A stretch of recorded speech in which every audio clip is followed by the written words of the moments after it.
श्री शंकर गीता अध्याय 6. महाराजांचे स्मरण चरण शरीराचा प्रत्येक कण कण बहरून येईल म्हणून शरण महाराजांच्या चरणी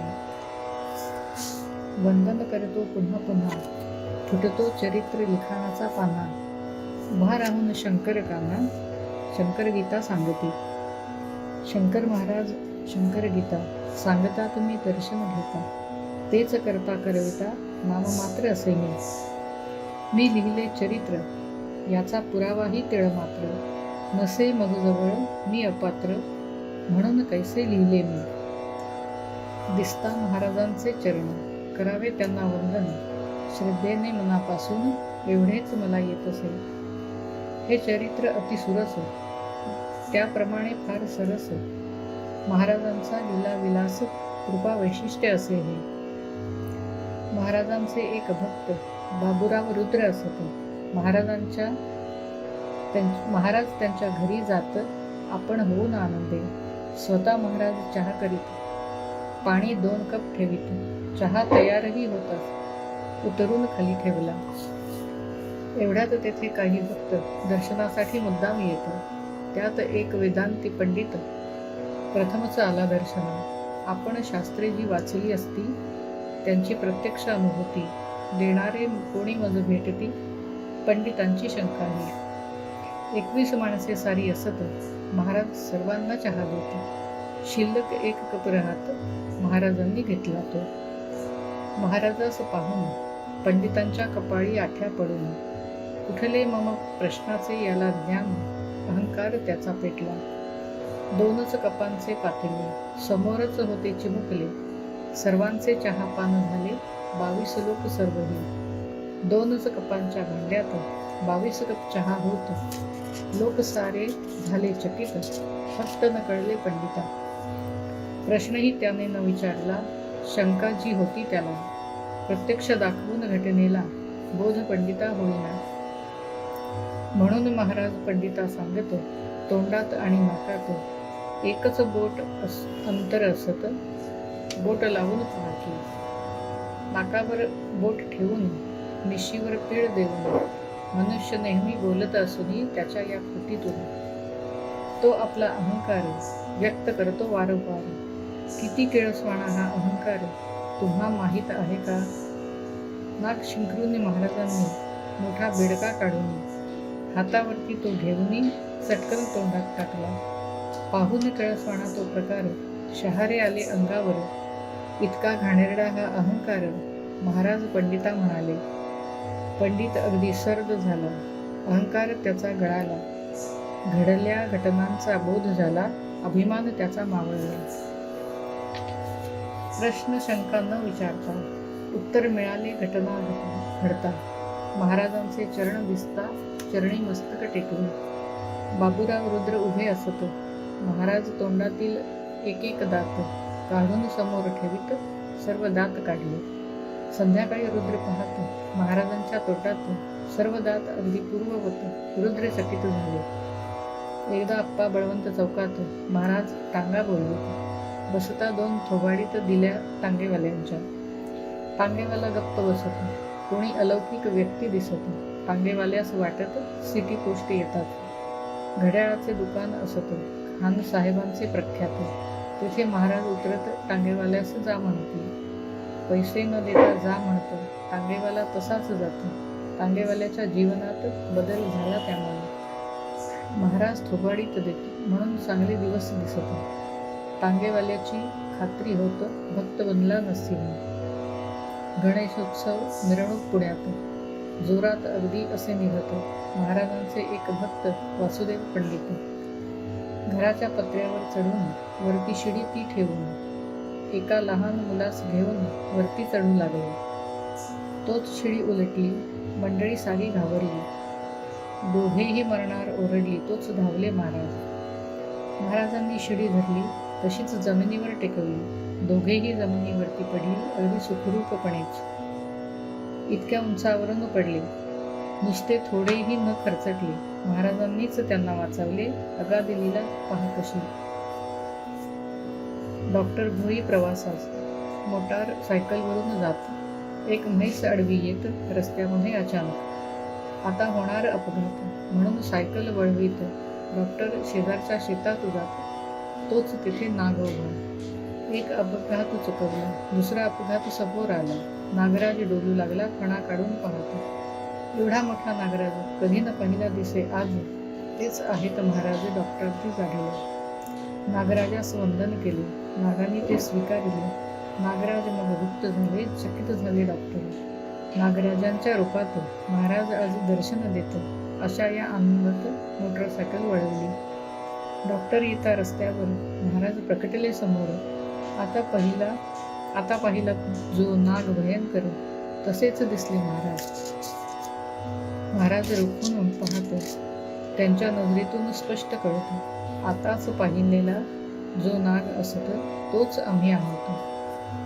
डॉक्टर भोई चकित झाले. नशीब केवढे आले भले. ज्यांना शंकर महाराज दिसले भाग्यवान ते खरोखरच.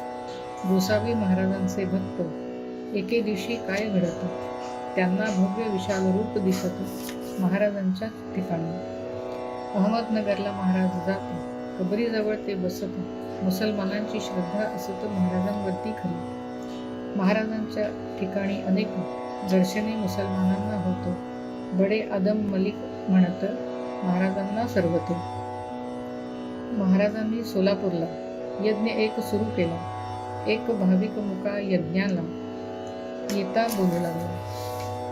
सशक्त बॅरिस्टर पुण्यात महाराजांची चेष्टा करीत. महाराजांनी आपल्या गुडघ्यात पकडून त्याला ठेवले. महाराज तर कृश अत्यंत. बॅरिस्टर धिप्पाड असत. बोबडी वळली पकडीत शरण आला महाराजा. डॉक्टर खरे दर्शन देत. महाराजा आशीर्वाद देत. खरे त्यांना प्रत्यक्ष दत्त दिसत महाराजांच्या ठिकाणी. महाराज गेले नाशिकला. भक्तांनी मग विचार केला. जाऊन त्र्यंबकेश्वराला गहिनीनाथांच्या दर्शनात. ज्ञानेश्वर गुरु निवृत्ती गुरु गहिनीनाथ. गहिनीनाथ समाधी घेत त्र्यंबकेश्वर क्षेत्रात. महाराज म्हणाले, तुम्हास घडू नये जाण्याचा सयास. आज रात्री येथेच येण्यास साक्षात त्यांना बोलावतो. लोकांचा विश्वास बसेल म्हणती बोलवा गहिनीनाथांना. महाराज जागविती लोकांना. 1 वाजला रात्रीचा. प्रचंड आवाज ऐकू येत. अल्लख मोठ्याने गर्जना होत. आवाजाने झाले भयचकित. महाराज गेले खोलीत. अत्यंत तेजस्वी प्रकाश पडला. एक नाथपंथीय पुरुष आला.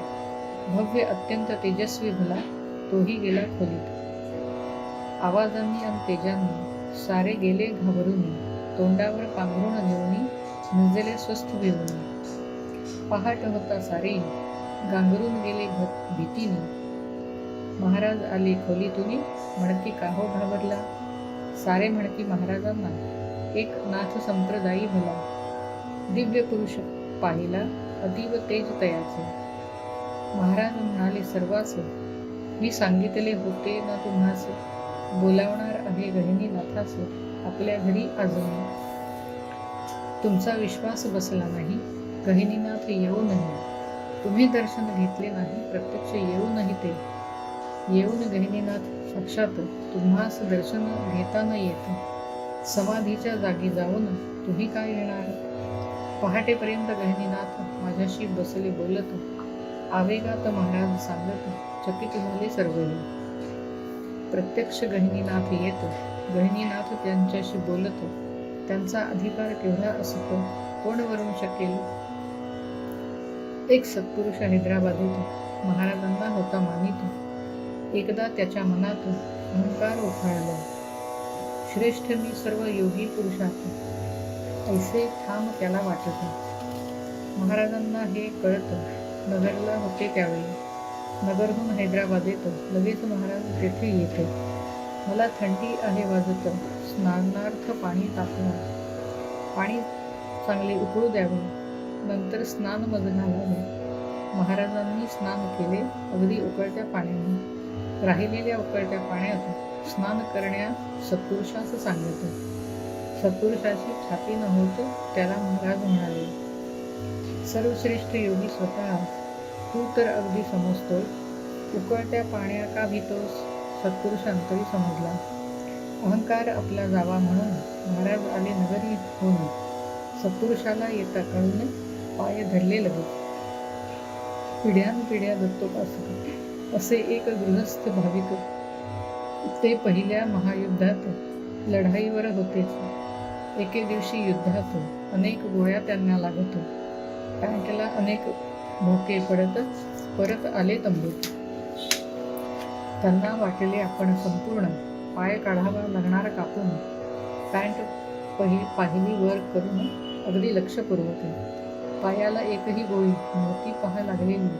पॅन्टला तर अनेक भोके पडलेली नवल वाटली त्यांना. पुढे महायुद्ध संपत गृहस्थ सुखरूप घरी येत. अचानक त्यांना दारात उभे राहिले महाराज त्यांना म्हणत, पहिल्या महायुद्धात मी तुमच्याबरोबर असत खाणाखुणाही सांगितलेल्या. तुमच्या पायावर झाडलेल्या ज्या ज्या होत्या सगळ्या गोळ्या त्या सर्वही मीच झेलल्या एवढे त्यांनी म्हणतात. त्या गृहस्थास खाणाखुणा पटत पायास भोके का न पडत अर्थबोध याचा आज होत साष्टांग दंडवत घातले. महाराज ज्या भक्ता घरी उतरत त्याचा 10 वर्षाचा मुलगा संगे घेत. नगरहून गिरनारला जात भक्ता समवेत महाराज. गिरनार पर्वताच्या पायथ्याशी आले मध्यरात्रीशी. गिरनारच्या रांगा आकाशाशी हितगुज होत्या करीत. महाराज म्हणाले, अगदी वर या पर्वताच्या शिखरावर 10,000 पायऱ्या चढून सत्वर आपणास जायचे आहे. महाराजांची आज्ञा झाली. मंडळी चालू लागली. मुलगा चालण्या तयार न मुळी महाराज घेती खांद्यावर. महाराज मुलास खांद्यावर घेत झपाझप पावले टाकत 10,000 पायऱ्या ओलांडत डोंगर चढून गेले ते. अगदी अर्ध्याच तासात शिखरावर दत्तात्रेय स्थान असत. तेथे महाराज जाऊन बसत. लोक होती चकित. ज्यांना मदतीशिवाय चालता न येत ते मुलास खांद्यावर घेऊन चढत. 10,000 पायऱ्यांचा पर्वत शक्ती कसली म्हणावी. गिरनार पर्वतावर महाराज जात अल्लख ऐसे पुकारित. शेकडो साधू तेथे जमत. मुलगा चकित झाला. अगदी काळोख येथे असत. ठिकाण उंच अत्यंत शांत. साधू कोठून कसे येत कोडे कसे कळणार. महाराज गिरनार पर्वतावर 8 दिवस राहत. सारखे पर्वतावर हिंडत निसंकोच चोहीकडे. अनेक वाघांच्या समवेत एकदा महाराज होते हिंडत. पंचमहाभूते ज्यांच्या ताब्यात त्यांना भीती कशाची. हिंडून महाराज आले. वाघ सारे निघून गेले. हे सर्वही ज्यांनी पाहिले अवाक बनले भक्त ते. गिरनारहून निघताना महाराजांच्या आले मना जेवण द्यावे साधूंना. शंख फुंकला लगेच. दत्तात्रेयांच्या स्थानावरून स्वयंपाकाची जागा असत. कणगीचे गोळे भाजत दुसरा पदार्थ भजी हा. महाराजांनी शंख फुंकला. साधूंचा मग लोंढा आला. सारे बसले जेवावयाला. प्रशस्त जेवण सर्वांचे. कणकीचा गोळा एवढा मोठा, मोठ्या नारळा एवढा, 500 ते 80 खावयाचा. गोळे साधू प्रत्येक. भक्त करीती विचार, एका गोळ्यात आपण ठारे. 80 गोळ्यांचा हा आहार केवढा प्रचंड.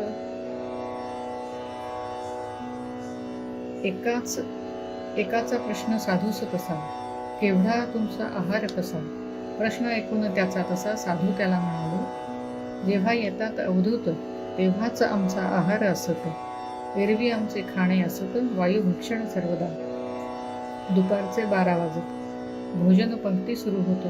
स्वतःच महाराज वाढत तृप्त साधू होतात. अगदी मध्यरात्रीपर्यंत सारख्या पंक्तीच चालत.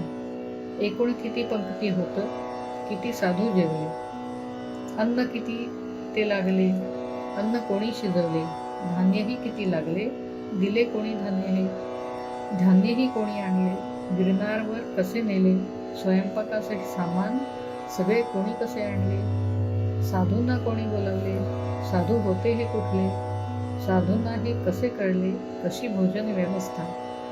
एवढ्या पंक्ती वाढल्या कुणी, पाने काढणे मांडणे केले कुणी, स्वयंपाक पात्रे आणली कुणी, व्यवस्था काय पाण्याची, रात्री प्रकाश व्यवस्था काय असत, कोण अशा रीतीने करत, अशी 21 प्रश्ने अनुत्तरित, उत्तरे त्यांचे स्वयंमेव.